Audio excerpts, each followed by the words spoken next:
Target ఏకగ్రీవం అన్నమాట. పల్లెల్లో గ్రామ పెద్దలు ప్రధాన పార్టీల ప్రయత్నాలు. ఇక ఏకగ్రీవాలు అంటే ఎట్లయితున్నాయి ఏకగ్రీవాలు?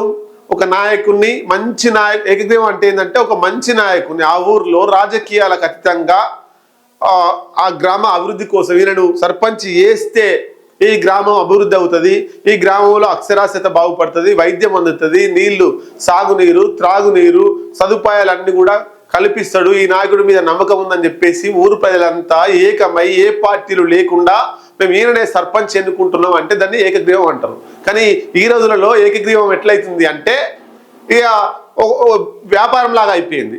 నేను 10 లక్షలు ఇస్తా, 20 లక్షలు ఇస్తా, 50 లక్షలు ఇస్తా, కోటి ఇస్తా, గుడి కట్టిస్తా, మీ కుల నాయకులందరికి కూడా మనిషి ఇన్ని పైసలు ఇస్తా, తాగిపిస్తా, తినిపిస్తా, ఇగో ఇట్లయితే నన్ను ఏకగ్రీవం చేయర్రి అనేటువంటిది కొన్ని ఊళ్ళలో నడుస్తుంది. మరి అది ఏకగ్రీవమా? పైసలు ఇచ్చి మభ్యపెట్టి తాగిపిచ్చి తినిపించి ఇవ్విస్తాం అని చెప్పి ఏకగ్రీవంగా సర్పంచ్గా ఎన్నికైతే అది ఏకగ్రీవ సర్పంచ్ అంటారా అనేటువంటిది ఒకసారి చూద్దాం. గ్రామాలకు ఆర్థిక తోడ్పాటు పేరుతో కసరత్తు కొనసాగుతున్న బేరసారాలు, స్థానిక పెద్దల ద్వారా లాబియింగ్, పోటీ చేస్తే వృధా ఖర్చంటూ బుజ్జగింపులు, సర్పంచ్ పదవికి 15 లక్షల నుంచి 1/2 కోటి వరకు ఆఫర్, చర్చనీయాంశంగా మారిన వేలంపాట. ఒకసారి చూడొచ్చు మనం వేలంపాటకు సంబంధించినటువంటి బాండ్ పేపర్, 100 రూపాయల బాండ్ పేపర్ మీద రాసుకున్నారు. ఏం రాసిర్రు? సోషల్ మీడియాలో వైరల్ అవుతున్న మద్దూరు మండలం అప్పిరెడ్డిపల్లి గ్రామంలో ఏకగ్రీవం కోసం చేసుకున్న అగ్రిమెంట్ అగ్రిమెంట్ చేసుకున్నారు.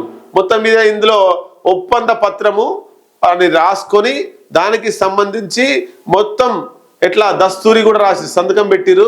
దీంట్లో విషయాన్ని కూడా ఏకగ్రీవంగా అప్పిరెడ్డిపల్లి గ్రామంలో గ్రామ పెద్దల సమక్షంలో సర్వే నెంబర్ 4.42లో 20 గుంటల స్థలాన్ని స్కూలుకు స్థలం ఇచ్చుటకు నిర్ణయించడం అయినది.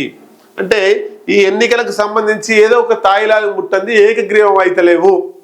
సరే స్కూల్కి ఇస్తున్నారే మంచిదే, దానికి ఇబ్బంది ఏం లేదు, మనం హర్షించదగ్గదే. కానీ ఎన్నికల సమయంలో ఇచ్చి ఏకగ్రీవం కావడం అనేటువంటిది చట్టరీత్యా చెల్లదు.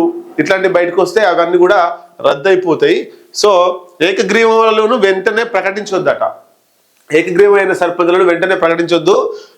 కలెక్టర్ ఎన్ఓసి ఇచ్చిన తర్వాతే రిటర్నింగ్ ఆఫీసర్ ఆమోదించాలి. మార్గదర్శకాలు జారీ చేసిన ఎన్నికల సంఘం మొదటి రోజు 3242 సర్పంచ్ నామినేషన్లు, బీసీలకు 17% రిజర్వేషన్లపై నేడు కోర్టులో విచారణ. మోడల్ కోడ్ అమలుకు సిఎస్ అధ్యక్షతన ఎంసీసీ కమిటీ మనం చూడొచ్చు. మహమూద్పట్నం సర్పంచ్ ఎన్నికపై హైకోర్టు స్టే ఇచ్చిందట. ఇట్లా ఏకగ్రీవాలు చేసుకుంటే కొంత నేను చెప్పిన పరంగా చేసుకోవచ్చు, కానీ ఇష్టరీతిన డబ్బులు పెట్టి అట్లా ఇట్లా చేస్తే ఇబ్బంది అయ్యేటువంటి అవకాశం ఉంటుంది.